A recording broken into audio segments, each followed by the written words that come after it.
Chinese tourists have been actively depicting the media, vandalizing historical monuments, fighting in public, and stealing have given Chinese tourists a bad reputation.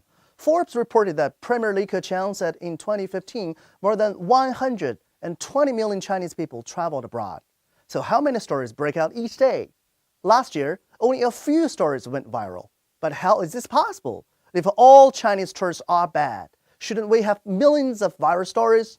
China Matters wanted to take a closer look. Traveling overseas has become a lifestyle for China's middle class. Many families travel overseas to experience new cultures, shop, and relax.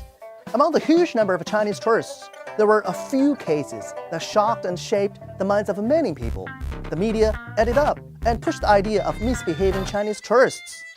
One example is from the Washington Post. According to them, there was a Chinese teenager who defaced a 3,500-year-old temple in Egypt. These stories, and many more like it, shaped the opinions of many local residents. When Chinese people travel abroad, they're often faced with this negative stereotype. But when we look at the numbers, we have to ask ourselves, is this really true?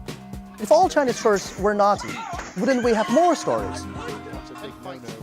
If 120 million tourists travel each year and only 100 make the news for misbehaving, the numbers don't add up. Your chances of winning the lottery are almost better than running into a bad Chinese tourist. The next thing you have to ask yourself is, do other tourists behave any better? Maybe not. According to Fox News, Bobby Brown apologized for writing graffiti on China's most iconic landmark, the Great Wall. Also, according to China's Mag, 6 foreigners were photographed urinating publicly on an elevated highway in Shanghai. So, obviously, tourists from other countries also misbehave abroad. It's just the media rarely notices or reports those unruly foreigners. Misbehaving abroad is not unique to Chinese tourists. Even an NBA star who should have known better or been coached by his PR team can make a mistake.